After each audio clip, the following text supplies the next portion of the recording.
Hello friends, welcome once again to my channel English Prose and Verse।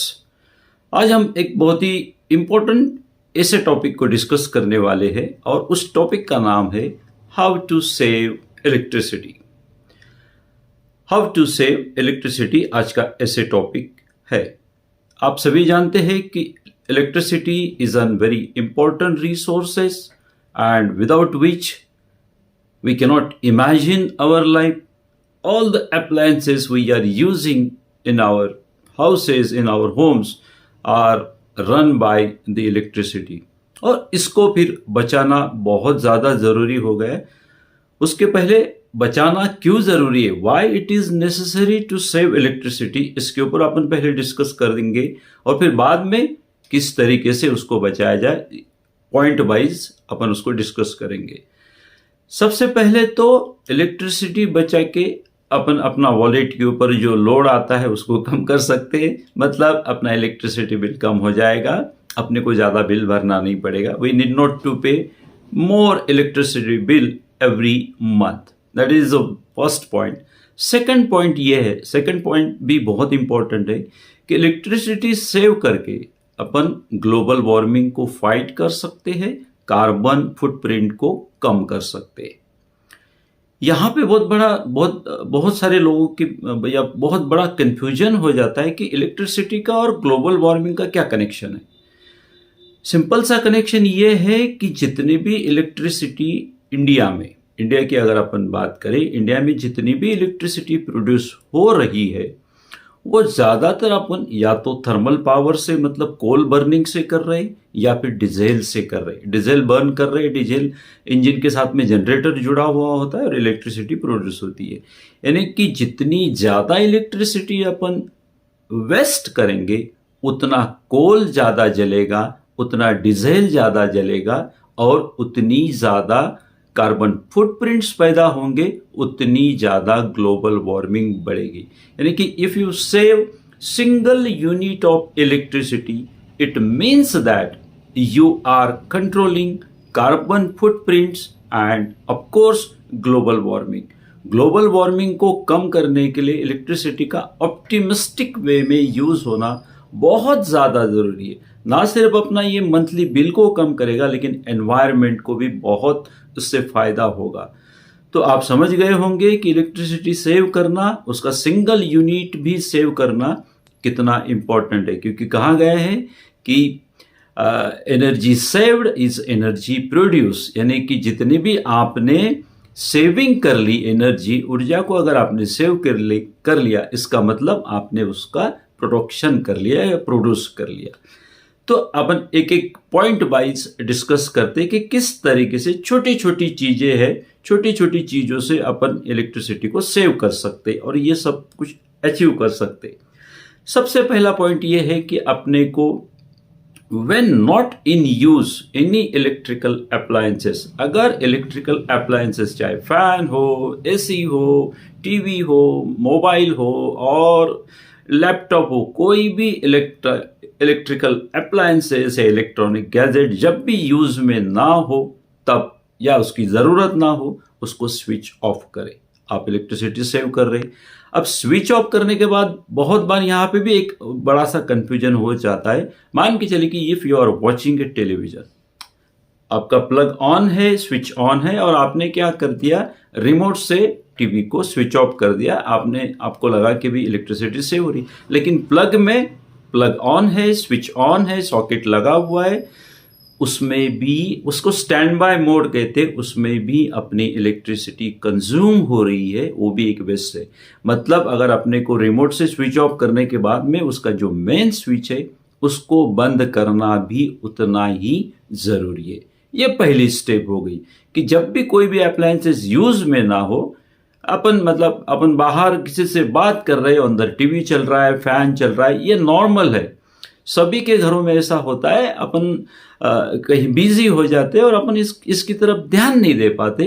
तो ये छोटी छोटी चीज़ों को अगर अपन करेंगे तो बहुत सारी इलेक्ट्रिसिटी अपन सेव कर सकते हैं। Second point, choosing correct electrical appliances rating, यानी कि जब भी अपन इलेक्ट्रिकल अप्लायंसेस या एसेसरीज, स्पेशली एसेसरीज जब अपन खरीदते तो अपने को प्रॉपर रेटिंग और प्रॉपर मतलब स्टैंडर्ड इलेक्ट्रिकल अप्लायंसेस और एसेसरीज को खरीदना चाहिए। मतलब फॉर एग्जांपल ISI मार्क होना चाहिए और जितनी रिक्वायरमेंट है उतनी ही रेटिंग के अप्लायंसेस और एसेसरीज अपने को लगाने चाहिए। For example if we need a 5 ampere switch then why we are putting 15 ampere socket, यानी कि 5 एम्पियर की जरूरत है, वहां पे अगर अपन 15 एम्पियर का कोई भी स्विच बोर्ड लगाएंगे तो ज़्यादा एनर्जी कंज्यूम होगी। तो चूज करना कि करेक्ट जो रेटिंग है, करेक्ट रेटिंग को चूज करना और अप्लायंसेस को चूज करना, ये सेकंड इंपॉर्टेंट पॉइंट है। तीसरा, जब अपन बहुत से घरों में जब अपन इलेक्ट्रिकल फिटिंग करते तो 2-3 चीज़ों का और ध्यान रखना ज़रूरी है कि जो अपना मीटर के बाद में एक सर्किट ब्रेकर्स आते हैं जिसको MCB बोला जाता है। MCB का लॉन्ग फॉर्म होता है मिनिएचर सर्किट ब्रेकर, या फिर और एक आता है ELCB, अर्थ लीकेज सर्किट ब्रेकर।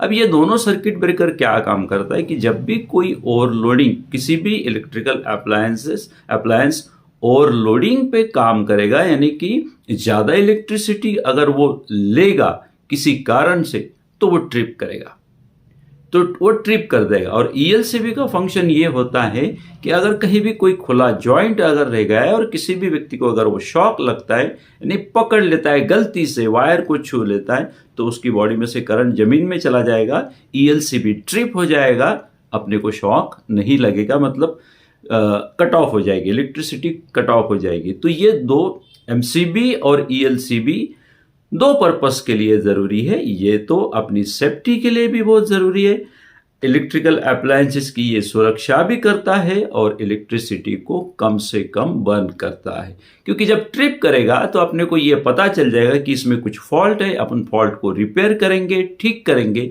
और फिर वो अप्लायंसेस प्रॉपर वे में चलने लगेगा। चौथा पॉइंट अगर अपन डिस्कस करते हैं, बहुत से लोग या कुछ घरों में अभी भी वो पुराने जो बल्ब आते हैं, इनकैंडेसेंट लैम्प बोलते हैं, उसका यूज़ हो रहा है, वो बहुत ज़्यादा इलेक्ट्रिसिटी को कंज्यूम करते हैं। तो अभी आजकल जो नए LED वगैरह जो बल्ब आते हैं, इसका यूज़ होना चाहिए। ना ये लाइट एक अच्छा देते हैं, लेकिन ये एनर्जी एफिशिएंट भी है। पांचवी बात अगर अपन करेंगे, नेक्स्ट पॉइंट की अगर अपन बात करेंगे, जब भी अपन इन इलेक्ट्रिकल अप्लायंसेस लेने जाते, से फॉर एग्जांपल अपन फ्रीज लेने जाते हैं, रेफ्रिजरेटर लेने जाते हैं, तो उसके ऊपर एक एनर्जी एफिशिएंसी के स्टार्स होते हैं, 1 स्टार, 2 स्टार, 3 स्टार, 5, तो रेटिंग होती है। तो अगर 5 स्टार अगर है तो इसका मतलब ये होगा कि वो कम से कम एनर्जी या इलेक्ट्रिसिटी को कंज्यूम करता है। अगला पॉइंट ये है कि अपने को जो भी जो जितने भी इलेक्ट्रिकल उपकरण है या अप्लायंसेस है, उसको प्रॉपर सेटिंग पे चलाना है। फॉर एग्जांपल अपन फ्रिज की ही बात कर लेते हैं। फ्रिज में अपन ने इतना सामान भरा रहता है कि जो बहुत ही गैर जरूरी है फिर भी रखा हुआ है, फ्रिज में वो चीज़ें रखी हुई है। अब अपन ये नहीं जानते कि हर चीज़ को ठंडा करने के लिए वो जो रेफ्रिजरेटर है ज़्यादा से ज़्यादा इलेक्ट्रिसिटी को विड्रॉ करेगा, अपना बिल बढ़ेगा। तो जो चीज़ें अपने को फ्रिज में ज़रूरी नहीं है उसको आप बाहर निकाल के फेंक दो, फ्रिज का लोड कम हो जाएगा और वो कम पावर पे चलेगा। वही बात एसी की रेगुलर सर्विसिंग करना बहुत ज़रूरी है, क्योंकि जब उसके कंप्रेसर में उसकी जो जाली होती है उसमें जब डस्ट जमा हो जाती है तो वो उतनी ही टेम्परेचर को ठंडा करने के लिए उसको ज़्यादा मेहनत करनी पड़ती है, ज़्यादा इलेक्ट्रिसिटी को वो विड्रॉ करेगा, मेन में से अपना बिल बढ़ेगा। तो अपने को ये सिंपल वे में कि हर गर्मी से पहले अपन एसी की सर्विसिंग करा ले, 200-300 रुपये 400 रुपये में सर्विसिंग हो जाती है, जाली वाली साफ हो जाती है, कंप्रेसर क्लीन हो जाता है और अपनी इलेक्ट्रिसिटी और वो स्मूथ भी चलेगा। एसी की सेटिंग अपन बहुत बार गलत करते हैं। नॉर्मली ये बोला गया है कि 23 या 24 एक आइडियल टेम्परेचर होता है, लेकिन कभी कभी अपन बहुत नीचे चले जाते हैं, 17-16, बहुत ज़्यादा फैन वगैरह भी रखते हैं। तो जितने भी इलेक्ट्रिकल अप्लायंसेस है इसको प्रॉपर सेटिंग के साथ में अगर अपन चलाएंगे तो ये बहुत एनर्जी को सेव कर देंगे। बहुत से जो कॉमन लोग होते हैं या महिलाएं होती हैं, नहीं समझ में आता या नहीं पता चलता बहुत बार, तो सिंपल सी किसी एक्सपर्ट की राय ली जा सकती है। और सबसे बड़ी बात है कि हर अप्लायंसेस के साथ में एक मैनुअल आता है हाउ टू यूज़ करके। वो मैनुअल का अगर अपन पढ़ लेंगे, उसको समझने की, अच्छा हिंदी में और इंग्लिश में दोनों में दिया रहता है, उसको अगर अपन ठीक पढ़ लेंगे तो अपन इलेक्ट्रिसिटी सेव कर सकते। फॉर एग्जाम्पल अपन आयरनिंग कर रहे, प्रेस कर रहे, कपड़ों की प्रेस कर रहे, तो उसमें अलग अलग कपड़ों के लिए अलग अलग टेम्परेचर की सेटिंग होती है। अब आप कौन सा कपड़ा प्रेस कर रहे हैं और आपने सेटिंग कौन सी रखी, अगर मान के चलो कि कोई सिंपल कपड़ा आप प्रेस कर रहे हो और कॉटन पे आपने टेम्परेचर को, जो थर्मोस्टैट होता है उसको सेट करके रखा है, तो कॉटन में ज़्यादा इलेक्ट्रिसिटी की ज़रूरत पड़ती है, वो ज़्यादा इलेक्ट्रिसिटी ड्रॉ करेगा। अपने को पता ही नहीं है कि वो कॉटन पे रखा है या कोई नायलॉन पे रखा है या कोई सिंपल सा दूसरा क्लॉथ है। तो इलेक्ट्रिकल अप्लायंसेस की प्रॉपर सेटिंग के हिसाब से भी अपन करेंगे तो बहुत सारी इलेक्ट्रिसिटी अपन सेव कर सकते। किसी एक्सपर्ट की राय ली जा सकती है या फिर मैनुअल को अच्छे से पढ़ा जा सकता है। फ्रीज को समय समय पे डिफ्रॉस्ट करना ज़रूरी होता है, नहीं तो बर्फ जमा हो जाती है, इसी फ्रीज के ऊपर लोड आ जाता है। अपने को वाटर को लिफ्ट करना होता है, ओवरहेड टैंक होती है, बहुत बार अपन मोटर को चालू कर देते हैं, पानी चलता रहता है। अब यहाँ पे क्या हो रहा है कि टंकी, ऊपर की टंकी भर गई, वाटर ओवरफ्लो हो रहा है, वो नीचे बह रहा है, मतलब अपन एक साथ में दो वेस्ट कर रहे, एक तो पानी वेस्ट कर रहे और दूसरा इलेक्ट्रिसिटी वेस्ट कर रहे। और ये ज़्यादातर बड़ी बड़ी जो मल्टीज़ है, बड़ी बड़ी जो 10-10, 12-12, 15-15 माले की जो बिल्डिंग्स होती है, उसमें एक काम चौकीदार करता है, वॉचमैन करता है। वो बेचारा क्या करता है कि वो मोटर को चालू कर देता है, जो भी बोरिंग है ओवरहेड टैंक भरने के लिए, और बाहर टल्ली मारने के लिए, घूमने के लिए चला जाता है, चलो चाय वाय पिया जाए, गुटखा खाया जाए। अब वो पानी ऊपर भर गया है, वो ओवरफ्लो हो रहा है, बिल्डिंग के फ्लैट्स के ऊपर से गिर रहा है, तो इलेक्ट्रिसिटी भी वेस्ट हो रही है। और वाटर भी तो एक मेन रिसोर्सेस है, वो भी वेस्ट कर रहा है। घर में जब अपन ज़्यादा से ज़्यादा पानी यूज़ करेंगे, पानी आपने ज़्यादा यूज़ किया, मतलब बाद में आपने को ऊपर चढ़ाना भी है, पानी लिफ्ट भी करना है, तो वापस अपने को इलेक्ट्रिसिटी ज़्यादा कंज्यूम करनी पड़ेगी। तो पानी का अगर अपन ऑप्टिमिस्टिक वे में अगर यूज़ करेंगे तो पानी भी बचाएंगे, इलेक्ट्रिसिटी भी बचाएंगे। बहुत सारी छोटी छोटी चीज़ें हैं, बहुत सारी।